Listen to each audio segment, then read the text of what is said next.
Mao na pud ni ang ikaduhang lugar sa paglibot na to sa tibuok Visayas ug Mindanao ba di pud ka makaingon na bitin kay permi man busog. Ang nakanindot pud ani na lugar ba di kay kompleto kay sila mga kusin sila mga pagkaon.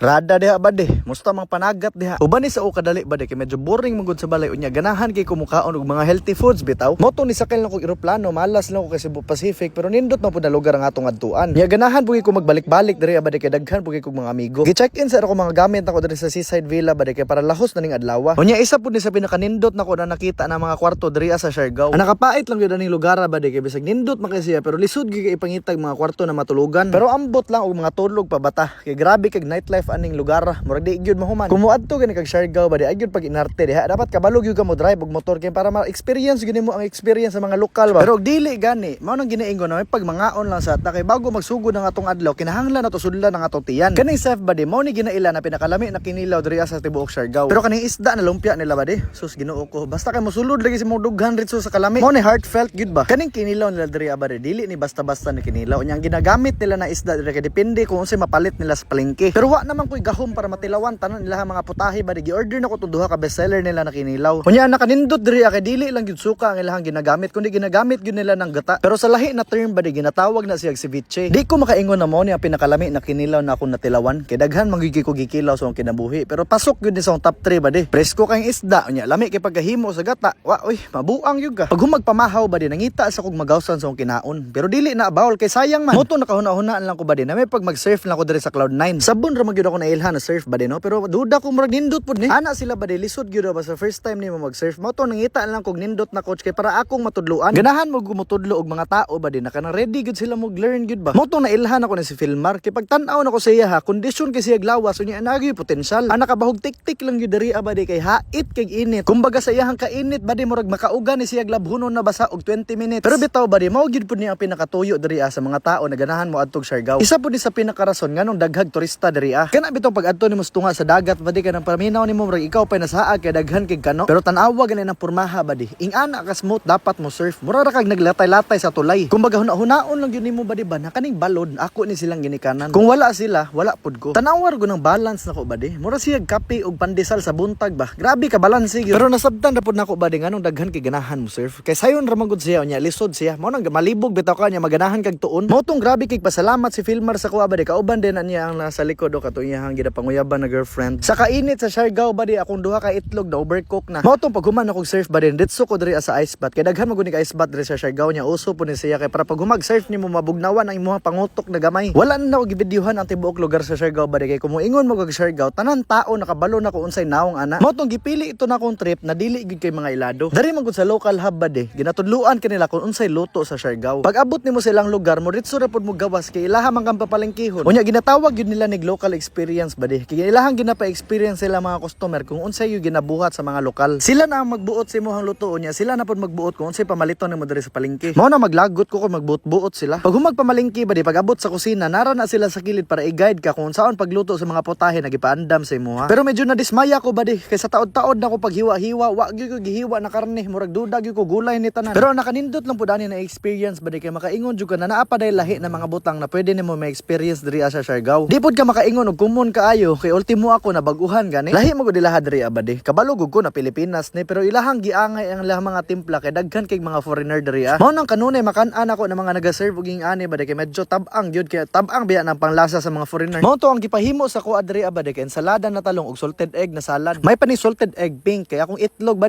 itom na gyud kaayo kay grabe ka init. Nangutan ako sa tag-iya ba na ma'am grabe man ni ma'am murag duha magyud ni ka salad ang atong gihimo ngano man padung naman is pagkakanding. Ang ganahan lang gyud ako diri abadi kay kaning ginataan na batong og kalabasa. Kay mao daw ni kanunay ganahan sa mga foreigner. Pero ang sili na akong gibutang diha kay pangalmoranas man. Isa sa akong pinakalamian na giluto diri abadi kay kaning lumpia na gulay. Gisahon lang nimo ng carrots ug cabbage diha abadi adobohon nimo niya imong paugahon niya ibutang dito sa lumpia wrapper. Pero dili pud sila magbuot diri kung unsa idungag nimo niya unsa imong timpla kay ikaw ra gihapoy bahala ana kay ikaw maghihapoy mo kaon. Mao po ni usahay rason badi nganong ginapili gyud ako ng kinabuhi sa isla kaysa kinabuhi sa syudad. Kay sa syudad man gud badi andam na tanan. Bahala nag unsa imong gusto basta mo gawas lang kwarta makuha na nimo. Kumpara para diri sa isla ba di wag gyud sila labot kung kinsa ka. Bahala nagmaunsa ka diha basta importante may lang kang tao. Kay ang mga bugoy diri ba di mailhan man. Kay naa may mulakra na surfboard sa naong. Unya mao na niya akong gipangluto ba di. Daghan kaayo. Murag duda jud ko pag human ako gaon na ni ang akong tae kay itom na circle. Pero power gyud kay lumpia ba di. Gaan kay sa tiyan. Kumbaga diri na lugar ba di maka-experience gyud ka kung unsay healthy eating ba. Kay kung sa balay pa ni,